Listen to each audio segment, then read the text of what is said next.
لیکن یہ جو 3 شرائط ہیں اس کے بارے میں عرض کر رہا ہوں کہ یہ بڑی اہم چیز ہے. اس سے بڑے بڑے مسائل ہمارے اشکالات حل ہوتے ہیں. صحیح.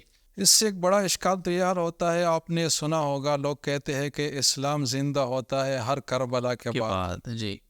تو گویا کہ کربلا کی جو لڑائی تھی نا، یہ کفر و اسلام کا جنگ تھا کہ ایک طرف کافر تھے اور ایک طرف حضرت حسین مسلمانوں کی نمائندگی کر رہے تھے. تو ایسا بالکل بھی نہیں تھا، دونوں طرف مسلمان تھے.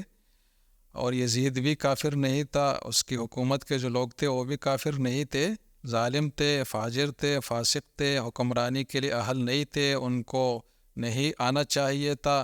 ایک ظالم شخص کو مسلمانوں کی قیادت نہیں دینی چاہیے تھی. یہ ساری چیزیں تھی.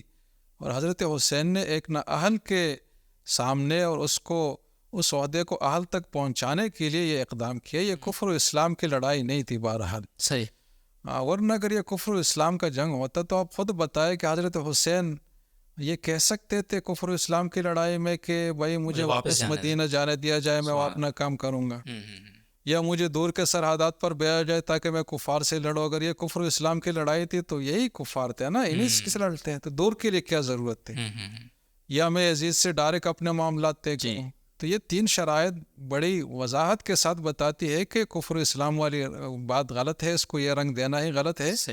یہ مسلمانوں کے آپس کی ایک لڑائی تھی، افسوس کے ساتھ بڑی ہی افسوسناک تھی، لیکن بہرحال یہ کفر اسلام کا معاملہ نہیں تھا.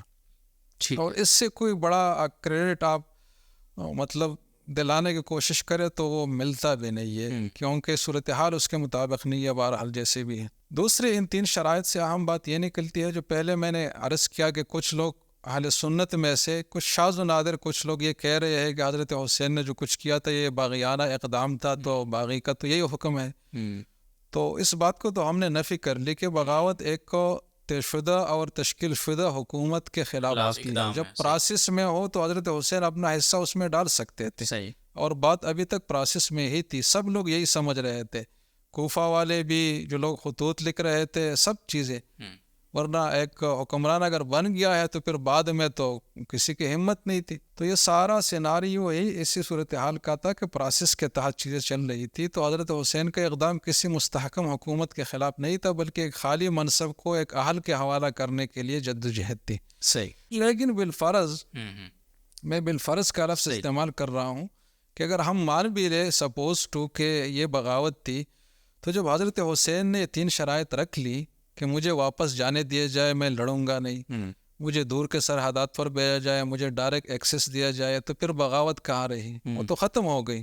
تو اگر بغاوت تھی تو بات ختم ہو گئی، تو اس کے بعد تو کوئی گنجائش نہیں رہتی نا حضرت حسین کے ساتھ لڑنے اور ان کو شہید کرنے کے.